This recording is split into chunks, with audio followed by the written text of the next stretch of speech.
आहेत इथे आणि यांनी रामकथा केली आता 7-8 दिवस झाले श्रीराम भाऊंच्या या कोट रस्त्यावर जे आहे शेत तिथे.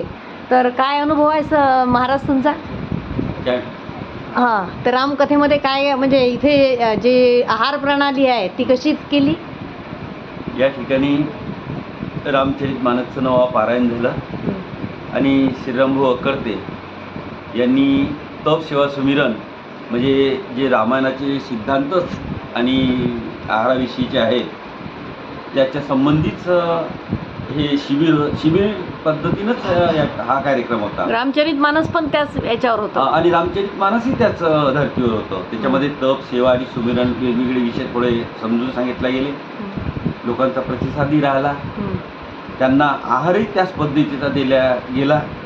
सत्संग आणि एक दिवस म्हणजे फळांच्या माध्यमातून त्यानंतर ज्यूस वगैरे अशा पद्धतीनं.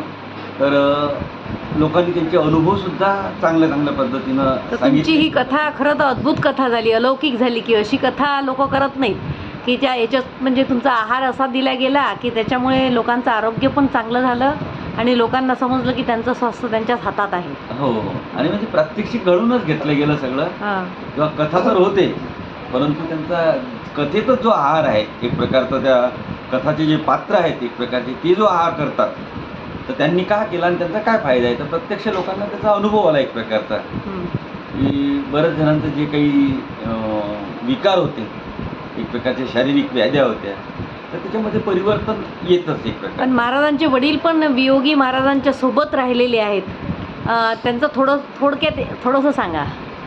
माझे वडील यांना महाराजांनी म्हणजे एक माझा एक खरा भक्त आहे तू, तर त्यांचं शिक्षण काही फारसं नव्हतं पण त्यांच्यामध्ये परमात्म्याच्या कृपेनं नेतृत्व गुणही अशा प्रकारचे होते की त्यांनी समाजामध्ये खूप मोठ्या लोकांवर नेतृत्व केलं. एक प्रकारचं समाज संघटन केलं.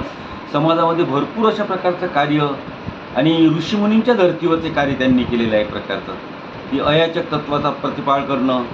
जे काही करायचं मग आपल्या गुरुसाठी आपणच करायचं. आपल्याच जे आश्रम दिला आहे उमाडीमध्ये तो सुद्धा त्यांना जी पेन्शन मिळाली त्याच्यातूनच जमीन वगैरे खरेदी करणं, त्याच्यात त्यांनी पूर्ण आयुष्य समर्पित केलं. त्यांनी अशा प्रकारे आणि वियोगी महाराजांचा त्यांना पूर्ण आशीर्वाद होता.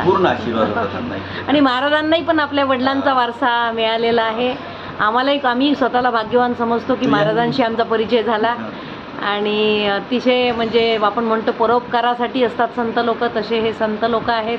आणि त्यांनी ही रामकथा अशा पद्धतीने घेतली आणि श्रीराम भाऊंनी पण त्या प्रेरणेतून त्या तपसेवा सुमिरनच्या साधनेला गती दिली. तर हे असंच जर पुढं चालू राहिलं तर लोक खरंच याला अजून जुळतील आणि आपली दुग्ध शर्करा योग म्हणजे तुमचं आहारही चांगलं होईल, आरोग्यही चांगलं होईल, तन मन सगळ्या गोष्टी अंतरात्मा पण चांगला होईल असं आपण इथे गजानन महाराजांच्या चरणी मी प्रार्थना करते. धन्यवाद महाराज.